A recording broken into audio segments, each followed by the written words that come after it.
Hello बच्चों, a very good morning. Myself Kuldeep Singh and I am a chemistry teacher at the Indian Revolutionary School. And today we will start a new chapter for class 9th, matter in our surroundings. तो आज हम लोग बात करेंगे एक नए chapter matter in our surrounding के बारे में. इस चैप्टर का एनसीईआरटी में देने के पीछे जो है रीज़न क्या है, तो आप समझ लो कि जो भी चीज़ें आप नज़र उठाते हो, जो भी चीज़ें इधर उधर देखते हो, वो सारी चीज़ें जो हैं मैटर ही होती हैं, हर एक चीज़. ठीक है. अब मैटर होती हैं, मैटर क्यों होती है, क्यों कहते हैं कि सारी चीज़ें मैटर हैं, उसके बारे में हम लोग डिस्कस करते हैं. देखो मैटर क्या होता है, कोई भी चीज़ यूनिवर्स में, कोई भी चीज़ आपके पृथ्वी पे चाहे कहीं भी किसी प्लेनेट में चले जाओ, अगर कोई चीज़ स्पेस ऑक्यूपाइज करती है और उसके पास कुछ ना कुछ वेट है, कुछ ना कुछ मास है, तो उन सभी चीज़ों को हम बोलते हैं कि ये मैटर है. अब आप खुद ही अंदाज़ा लगा सकते हो कि क्या आपके आसपास पूरे एरिया में कोई भी चीज़ ऐसी दिखती है क्या जिसके पास कोई मास नहीं है? नहीं, हर एक चीज़ है जिसके पास मास होती है. ठीक है. इवन इलेक्ट्रॉन के बारे में हम लोगों ने डिस्कस किया था एटॉमिक स्ट्रक्चर में, तो उसका भी मास होता है, और वो भी इतना मास कि जिसको हम नेग्लेजिबल बोल सकते हैं. 9.11 इंटू 10⁻³ kg, बहुत ही छोटा. तो जो भी चीज़ें हैं यूनिवर्स में, ऐसा कोई भी चीज़ नहीं है जिसके पास मास नहीं है. अगर मास है उसके पास, कोई भी चीज़ है तो उसके पास मास है, तो वो क्या कहलाएगी आपकी? वही मैटर कहलाएगा, और वो कुछ ना कुछ स्पेस ऑक्यूपाई ज़रूर करेगा. ठीक है. तो हम आज उसी के बारे में डिस्कस करेंगे, और इसका इंपॉर्टेंस इसलिए बढ़ जाता है क्योंकि हर एक चीज़ मैटर ही है. ठीक है. तो जिसके बारे में भी आप स्टडी करोगे वो मैटर से रिलेटेड ही होगा, तो इसलिए आपके चैप्टर में मैटर इन आवर सराउंडिंग को दिया गया है आपके बुक में. ठीक है. तो आज बात करते हैं सबसे पहले व्हाट इज अ मैटर. तो मैटर के बारे में मैंने बताया, matter is anything which has mass occupies space. कोई चीज जो मास ऑक्यूपाइज कर रही है, उसके पास स्पेस है, स्पेस घेर रही है, तो वो आपका क्या कहलाती है? मैटर कहलाती है. ठीक है. अब देख लेते हैं फॉर एग्जाम्पल, जैसे सामने आप पढ़ रहे हो, बुक है, आप खुद ही हो, आप अगर जो बैठते हो या फिर आप खड़े होते हो तो स्थान वहाँ पे लगता है कि नहीं कि पूरा इतना स्थान ऑक्यूपाइज हो गया है, उतना प्लेस ऑक्यूपाइज हो गया, तो इसका मतलब आप भी क्या हो? एक तरह से मैटर ही हो. ठीक है. अब जो मैटर होता है वो किस नेचर का होता है, फिजिकल नेचर क्या है, उसके बारे में हम लोग जानने की कोशिश करते हैं. तो आप व्हाइट बोर्ड पे देख सकते हो फिजिकल नेचर ऑफ मैटर. इसमें जो है 5 फिजिकल नेचर जो है मैटर के दिए हुए हैं. तो हम लोग बात करते हैं फिजिकल नेचर ऑफ मैटर. मैंने देखा यहाँ पे, देखो आप लोग व्हाइट बोर्ड पे मैंने 5 क्राइटेरिया जो है लिख रखा है. मेडअप ऑफ पार्टिकल्स, दूसरा the particles of matter are very small, and third है the particles of matter moving continuously, and fourth particles of matter have space between them, and last है particles of matter attract each other because of force of attraction. तो अब ये चीज़ें हैं क्या, ये पांचों जो क्राइटेरिया है वो है क्या, उसके बारे में हम लोग देखते हैं. देखो सबसे पहली चीज़ है matters are made up of particles. देखो पार्टिकल्स क्या होता है? जिसके पास मास होता है. तो आपके मैटर भी क्या होंगे? क्योंकि मैंने बताया ना मास और स्पेस ऑक्यूपाइज करते हैं, तो उसमें क्या होगा? पार्टिकल्स होगा.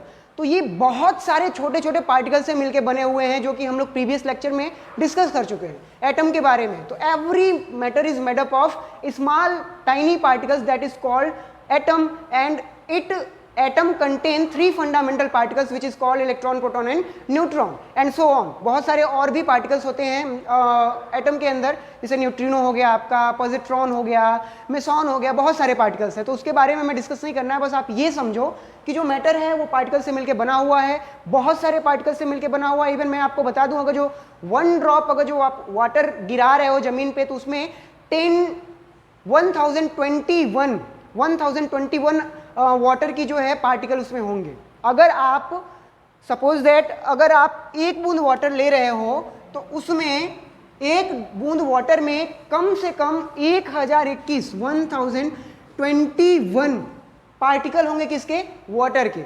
ठीक है. तो ये आपका जो है आप खुद अंदाजा लगा सकते हो कि आपका मैटर कैसे बना हुआ है. ठीक है. तो every matter are made up of particles. बहुत जो भी मैटर है वो पार्टिकल से ही मिलकर के बने हुए हैं. तो सबसे पहला तो ये. सेकेंड कैरेक्टरिस्टिक पे हम चलते हैं. सेकेंड पे क्या है? The particles of matters are very very very small, इसीलिए तो मैंने बताया वेरी वेरी स्मॉल है, तभी तो आपका एक बूंद जो वाटर है, 1 ड्रॉप जो वाटर है, उसमें आपका 1021 वाटर के पार्टिकल्स आपको उसमें ऐड हो जा रहे हैं, मिल जा रहे हैं।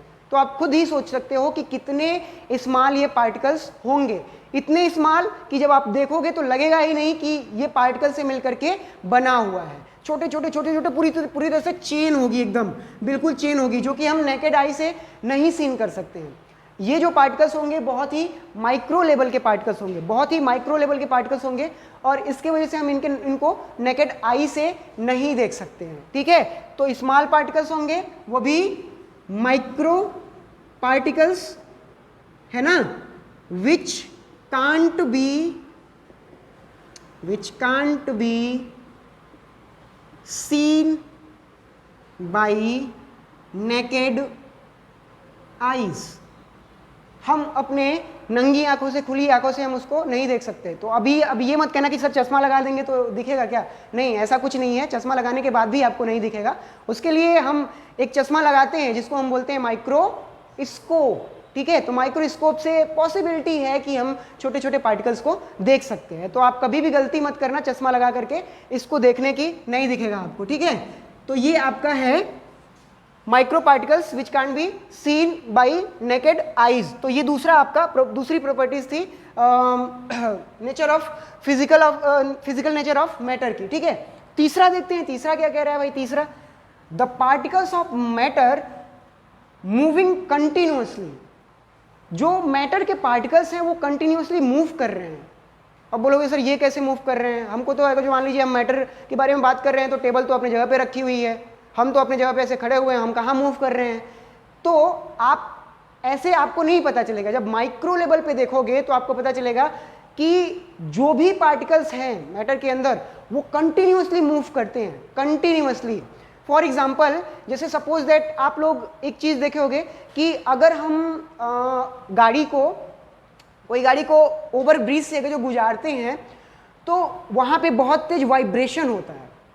अगर जो बड़ी आपकी गाड़ी है तो ओवर ब्रिज से जब गुजारोगे तो पूरा ओवर ब्रिज आपका जो है ऐसे वाइब्रेट करने लगता है। उसके पीछे रीज़न क्या है, उसके पीछे रीज़न यही बता रहा है कि वहाँ पे जैसे ही आप कोई बड़ी चीज़ लेके जा रहे हो तो सारे पार्टिकल्स क्या हैं, कंटिन्यूअसली मूव कर रहे हैं, वाइब्रेट कर रहे हैं। ठीक है, उसके बाद हम ये भी देख सकते हैं, बहुत ही सिंपल एग्जांपल, जैसे सपोज दैट कि घर में आप खाना बनता होगा। ठीक है, किसी दिन दाल चावल बनता है, किसी दिन सब्जी रोटी बनती है, तो किसी दिन पकौड़ी बनती है। ठीक है, जब पकौड़ी बनती है तो आपकी नाक में स्मेल जाती है ना बहुत तेज़ी से, और फिर आप पहुंच जाते हो किचन में, मम्मी बना क्या रही हैं। ठीक है, उसके पीछे रीज़न क्या है, जो छोटे छोटे पार्टिकल्स हैं मैटर के, वो पार्टिकल्स मूव करके आपके नोज तक गए, फिर आपको स्मेल हुआ, तभी तो इसका मतलब क्या है, पार्टिकल्स आपके कंटिन्यूअसली मूव कर रहे हैं। छोड़ो, अगर ये भी नहीं समझ में आ रहा है तो जो मैं एटॉमिक स्ट्रक्चर में बताया कि जो इलेक्ट्रॉन है कंटिन्यूअसली किसके चक्कर लगाते हैं, प्रोटॉन के, न्यूक्लियस के कंटिन्यूअसली चक्कर लगाते हैं। तो इसका मतलब ये है कि आपका इलेक्ट्रॉन एक तरह से पार्टिकल्स है और पार्टिकल्स मूव कर रहा है। तो हमारे बॉडी में और या फिर हर एक जगह जितने भी मैटर होंगे उसमें इलेक्ट्रॉन तो होगा ही होगा, सिंपल सा है, और इलेक्ट्रॉन होगा तो वो मूव तो करेगा ही करेगा। तो इसका मतलब पार्टिकल्स आपके मूव कर रहे हैं। अगर जो प्रूफ करने की बात होती है तो बहुत सारे एग्जाम्पल हमने दिया, जैसे पकौड़ी वाला एग्जाम्पल है ना, पकौड़ी वाला एग्जाम्पल सबसे कॉमन एग्जाम्पल है और सबसे इंटरेस्टिंग एग्जाम्पल भी है। एक और एग्जाम्पल ले लेते हैं, जैसे अगर जब आप एक बॉटल लो, उसमें वाटर रख दो, है ना, वाटर रख दो, और एक पील्स आती है KMnO4 की। KMnO4 का मतलब समझते हो, पोटेशियम परमैंगनेट। क्या बोलते हैं इसको, पोटेशियम परमैंगनेट। परमैंगनेट क्यों, बिकॉज इसका जो कलर होता है वो बिल्कुल परमैंगनेट की तरह होता है, अनार के कलर का होता है ना। तो इसके वजह से हम इसको क्या बोलते हैं, पोटेशियम परमैंगनेट। जब पोटेशियम परमैंगनेट की पील्स आप वाटर में डालते हो तो आप कुछ देर बाद देखोगे कि यहाँ पे वाटर में एक थ्रेड लाइक स्ट्रक्चर ऐसे बनेगा, और वो जो है थ्रेड लाइक स्ट्रक्चर पूरी तरह से वाटर में ऐसे फैल जाएगा, पूरी तरह से वाटर में फैल जाएगा। ठीक है, और पूरा जो आपका वाटर है वो पिंक कलर का हो जाएगा, अनार के कलर का हो जाएगा। ठीक है, तो अनार कलर का हो जाएगा, इसका मतलब क्या है कि भाई वो पील्स थी है ना, पोटेशियम परमंगनेट की पिल्स थी, हमने क्या किया, उसको वाटर में डाला, और जैसे ही हमने वाटर में डाला वो पिल्स जो है क्या करने लगी, मूव करने लगी, और उसके छोटे छोटे पार्टिकल जो हैं पूरी तरह से डिस्ट्रीब्यूट हो गए क्या, वाटर में। तो इसका मतलब हमारा जो पार्टिकल्स है वो कंटिन्यूसली मूव करता है। और इसको ऑब्जर्व कब किया गया था, इसको ऑब्जर्व किया गया था 1821 में, 1821 में। एक साइंटिस्ट थे जिनका नाम था ब्राउनियन, रॉबर्ट ब्राउन उनका नाम था, सॉरी ब्राउनियन नहीं था, रॉबर्ट ब्राउन उनका नाम था। इन्होंने एक मस्त ऑब्जर्वेशन देखा, बहुत बढ़िया उन्होंने ऑब्जर्व किया। उन्होंने क्या किया, एक वाटर लिया, ठीक है, और वाटर में पोलन ग्रेन, पोलन ग्रेन का मतलब समझते हो, पोलन ग्रेन, पोलन ग्रेन आप समझ सकते हो जैसे प्लांट का सीड आप समझ सकते हो, ठीक है, आपको बायो में पढ़ाया जाएगा पोलन ग्रेन होता क्या है।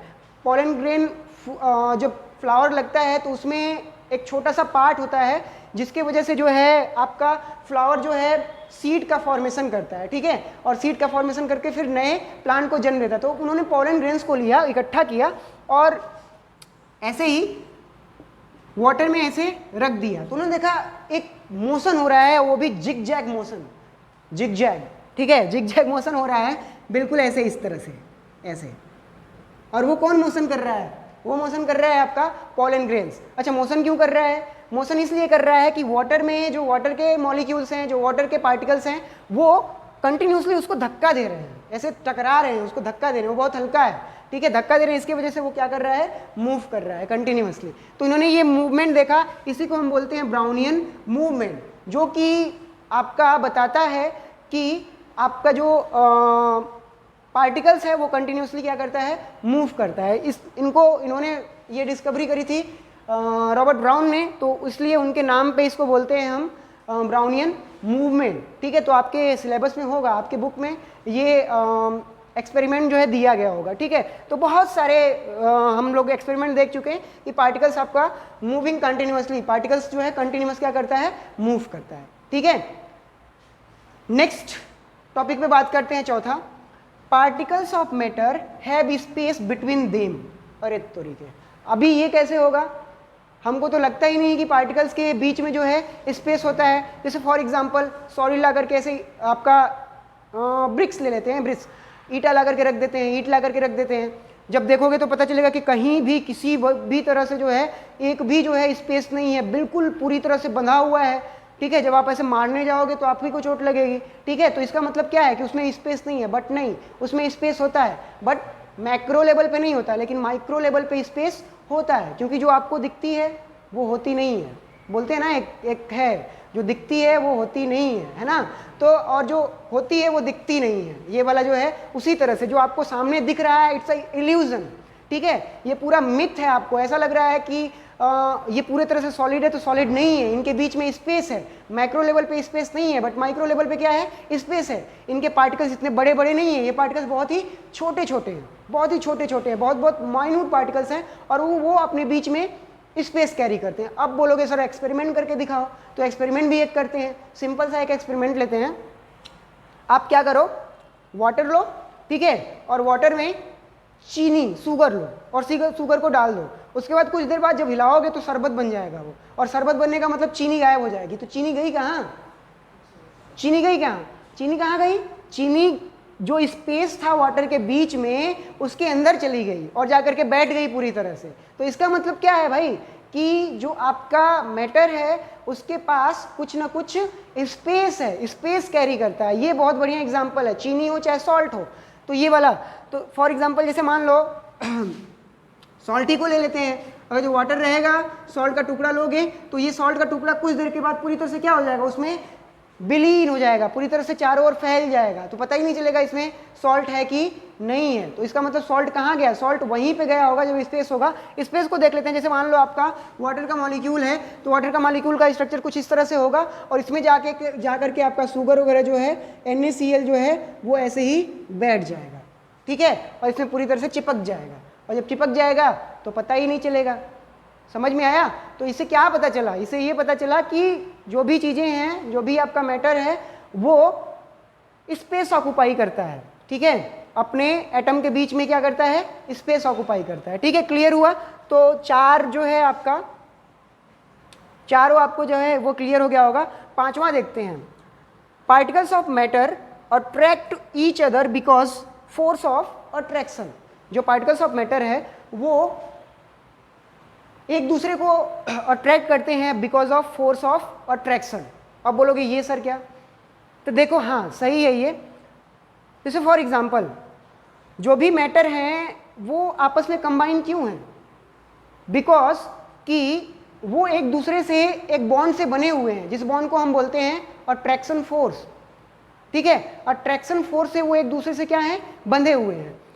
और जैसे आप नेचर देखोगे, जब स्टेट ऑफ मैटर पढ़ाऊंगा तो मैं बताऊंगा मैटर के 3 टाइप होते हैं, सॉलिड, लिक्विड और गैस। ठीक है, जो गैस के मॉलिक्यूल होते हैं, जो गैसियस मैटर होते हैं, उनके बीच में फोर्स ऑफ अट्रैक्शन बहुत कम होता है। इसके वजह से उसमें चीज़ें बहुत आसानी के साथ मूव कर जाती हैं। फॉर एग्जांपल जैसे मैं अपना हाथ इस तरह से ऐसे घुमा दे रहा हूँ, ऐसे ये पूरा हाथ मेरा घूम रहा है, उसके पीछे रीज़न क्या है? रीज़न ये है कि जो आपका इन्वायरमेंट है उस इन्वायरमेंट में पूरी तरह से गैस के मॉलिक्यूल्स हैं, और गैस के मॉलिक्यूल्स के बीच में स्पेस ज़्यादा होता है और फोर्स ऑफ अट्रैक्शन क्या होता है, कम होता है, जिसकी वजह से मेरा हाथ ये पूरा यहाँ से आर पार हो जा रहा है, ऐसे मूव कर जा रहा है। लेकिन अगर हम वहीं पे सॉलिड में पहुँच जाएं तो सॉलिड में ऐसे करेंगे, ऐसे ऐसे करके ऐसे करेंगे तो मूव ही नहीं करेगा। फॉर एग्जाम्पल ऐसे कर रहे हैं, मूव करा रहे हैं, पूरा ताकत लगा लें तब भी नहीं मूव करेगा। ठीक है, अब जब नहीं मूव करेगा तो इसका मतलब क्या है कि इन दोनों इस पार्टिकल्स के बीच में, जो ये मैटर बना हुआ है, इस पार्टिकल्स के बीच में अट्रैक्शन फोर्स बहुत ज़्यादा है और मेरा जो फोर्स है उससे कम है। इसी की वजह से मैं इसको ऐसे मार रहा हूँ, ये ऐसे करके तो नहीं हो पा रहा है। समझ में आया? ऐसे ऐसे मार दूंगा तो अभी तो टूट जाएगा, लेकिन छोड़ो जाने दो। ठीक है, तो ऐसे कर रहा हूँ तो वो मूव नहीं कर पा रहा है, जिसकी वजह से मेरा अट्रैक्शन फोर्स जो है, मेरा जो फोर्स है इस अट्रैक्शन फोर्स से क्या है, कम है। समझ में आया? तो आपको समझ में, particles of matter attract each other because of force of attraction. ठीक है, तो आपसे क्वेश्चन पूछ सकता है कि भाई बताओ, जो आपका एयर है हम अपने हाथों को मूव करा लेते हैं, बट हम सॉलिड वाले पार्ट में हाथ को मूव नहीं करा पाते, क्यों? क्योंकि एयर में आपका फोर्स ऑफ अट्रैक्शन बहुत कम है, सॉलिड वाले पार्ट में फोर्स ऑफ अट्रैक्शन बहुत ही ज़्यादा है। ठीक है, क्लियर हुआ?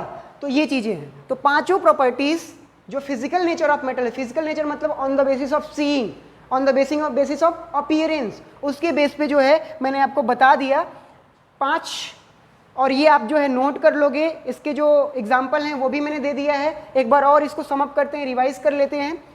कौन सा टॉपिक हमने पढ़ा? Matter in our surrounding. उस मैटर इन आवर सराउंडिंग में सबसे पहला पार्ट मैटर। मैटर क्या होता है? Which occupies space and mass, जिसके पास मास है और जो स्पेस ऑक्यूपाई करता है उसको हम क्या बोलते हैं? मैटर बोलते हैं। Next, physical nature of matter. हमने फिजिकल नेचर ऑफ मैटर को देखा। फिजिकल नेचर ऑफ मैटर में मैंने देखा 1 2 3 4 5।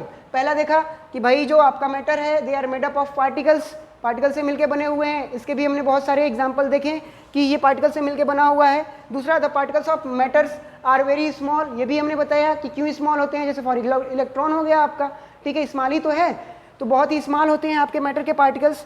तीसरा हमने देखा the particles of matter moving continuously, ये कंटिन्यूअस मूव करते हैं, जिसमें ब्राउनियन मूवमेंट की हमने बात करी। और KMnO4 का जो है हमने देखा। अगला, पार्टिकल्स ऑफ मैटर है स्पेस बिटवीन देम, ये भी देखा हमने, वो शरबत वाला एग्जांपल लेकर के, चीनी और वाटर वाला। अगला 5वां देखो, particles of matter attract each other because of force of attraction. ये भी मैंने देखा कि जो आपके मैटर हैं, फोर्स ऑफ अट्रैक्शन, इनके बीच में फोर्स ऑफ अट्रैक्शन काम करता है और वो डिटरमाइन करता है कि फोर्स ऑफ अट्रैक्शन की कोई चीज़ सॉलिड होगी, गैस होगी या फिर लिक्विड होगी। इसको भी हम एक लोग देख लेते हैं। जैसे मान लो जो फोर्स ऑफ अट्रैक्शन है सॉलिड में क्या होगा? बहुत ज़्यादा। ठीक है, क्यों? क्योंकि ये धक्का दे रहे हैं तो नहीं टूट रहा है ना, तो इसका मतलब इसके बीच में जो फोर्स ऑफ अट्रैक्शन है वो बहुत ही ज़्यादा है। उसके बाद किस में होता है? लिक्विड में। लिक्विड में देखते हो ना, जब पानी में आप तैरते हो तो थोड़ा सा ताकत लगता है। जैसे आप हवा में तो खूब बढ़िया से ऐसे हाथ ऐसे उड़ा ले रहे हो, ऐसे इस तरह से एकदम, ठीक है, लेकिन जब वाटर में जाओगे तो ताकत लगेगा, है ना। तो इसके वजह से लिक्विड फोर्स ऑफ अट्रैक्शन क्या है? ज़्यादा है। किससे? सॉरी, गैसियस से ज़्यादा है। ठीक है, तो ये आपका हो गया गैस। तो ये आपका फोर्स ऑफ अट्रैक्शन है, और फोर्स ऑफ अट्रैक्शन के बेसिस पे ही कोई चीज़ आपका सॉलिड हो जाता है, लिक्विड हो जाता है और गैस हो जाता है। जिनके मॉलिक्यूल दूर दूर, गैस। जिनके मॉलिक्यूल थोड़ा सा नज़दीक, वाटर। जिनके मॉलिक्यूल और नज़दीक, सॉलिड। ठीक है, तो यही है आपका सॉलिड, लिक्विड और गैस। अब 2 क्वेश्चन है, उसके ऊपर हम लोग डिस्कस कर लेते हैं। 2 क्वेश्चन क्या है? पहला question, sugar and salt when kept in different jar take the shape of jar. अच्छा, शुगर और सॉल्ट जब हम डिफरेंट जार में रखते हैं तो वो क्या करते हैं, उसका स्पेस ले लेते हैं। आर दे सॉलिड, उसके बावजूद भी ये सॉलिड है? जस्टिफाई योर आंसर, क्या ये सॉलिड है? जी, तो बिल्कुल सॉलिड है। ठीक है, क्यों? क्योंकि आपको लगता है कि अभी मैंने स्टेट ऑफ मैटर नहीं पढ़ाया है, तो आपको पता है कि जो चीज़ें कोई शेप ले ले, ठीक है, वॉल्यूम उसका क्या हो, पूरी तरह से फिक्स ना हो। ठीक है, वॉल्यूम उसका फिक्स ना हो तो वो क्या कहलाती है, आपका लिक्विड कहलाने लगती है। लेकिन आपका जो सॉलिड होता है उसका वॉल्यूम और पूरी तरह से वो क्या होता है, फिक्स होता है, उसके वजह से हम उसको क्या बोलते हैं, सॉलिड बोलते हैं। ठीक है, लिक्विड के केस में क्या होता है, किसी भी चीज़ में जब रखी जाती है तो उसी का जो है वो शेप ले लेती है, तो आप समझोगे कि ये लिक्विड है। नहीं, लिक्विड नहीं है, ये आपका सॉलिड है। वो आप उसके जो नमक है उसका एक पार्ट निकाल के देखो ना, उस पार्ट का फिक्स्ड शेप होगा। नमक जो है आपने जो अपना रखा हुआ है, उस नमक का पहला पार्ट निकाल के देखो तो उस वो जो पार्ट होगा उसका पूरी तरह से क्या होगा, फिक्स होगा। शेप भी क्या होगा उसका, फिक्स्ड होगा। तो जब फिक्स्ड है तो आप वॉल्यूम भी उसका क्या होगा, फिक्स्ड होगा। तो इसका मतलब वो क्या होगा, इसका मतलब वो सॉलिड होगा। तो हम एक की बात करेंगे, एक पार्टिकल्स की बात करेंगे। ठीक है, नमक को जब ऐसे निकालोगे उसमें एक पार्टिकल्स आप निकाल सकते हो, तो देखो उसका फिक्स्ड आपका शेप है कि नहीं है, समझ में आया? तो इसके वजह से ये आपका क्या होगा, सॉलिड होगा। ठीक है, अगला, a diver is able to cut through water in swimming pool, which property matter does this observation show. कह रहा है कि जो डाइवर होता है, डाइवर मतलब समझ रहे हो, अरे वो ड्राइवर नहीं, वो वाला ड्राइवर नहीं। जैसे मान लो स्विम कर रहा है तो स्विमर क्या बोलते हैं, स्विमर बोलते हैं, स्विमर ही बोलते हैं ना। तो अगर जो उसमें कोई जो है स्विम कर रहा है, उसको लेकर के ऐसे चला रहा है, ऐसे पूरा अच्छे से, तो देखते हो ऐसे ऐसे इधर कटा फिर उधर कटा, इधर कटा उधर कटा, पूरा एकदम उड़ा उड़ा करके चलाता है। तो वो क्यों हो रहा है, उसके पीछे रीज़न क्या है? उसके पीछे रीज़न है कि वो क्या करता है, जो आपका वाटर का है, वाटर के मॉलिक्यूल आपस में थोड़े थोड़े दूर दूर हैं, तो उनके बीच का अट्रैक्शन फोर्स जो होता है, जो आपका स्विमर होता है उसका फोर्स ज़्यादा होता है, तो इसलिए उसके अट्रैक्शन फोर्स को हटा देता है। ठीक है, ये करके और सब मूव कर जा रहा है, तो due to the force of attraction. ठीक है, यहाँ पे अट्रैक्शन फोर्स की जो है बात हो रही है इस वाले टॉपिक्स में, इस वाले क्वेश्चन में। तो समझ में आया? तो ये सारा जो है चीज़ें आप लोग जो है लर्न कर लो। अब अगले लेक्चर में हम लोग देखेंगे state of matter. State of matter के बारे में आप लोग को बता दें कि मैटर के जो है स्पेशली 3 स्टेट होते हैं, सॉलिड, लिक्विड एंड गैस। ठीक है, तो अब इसके बाद हम बात करेंगे अगले लेक्चर में।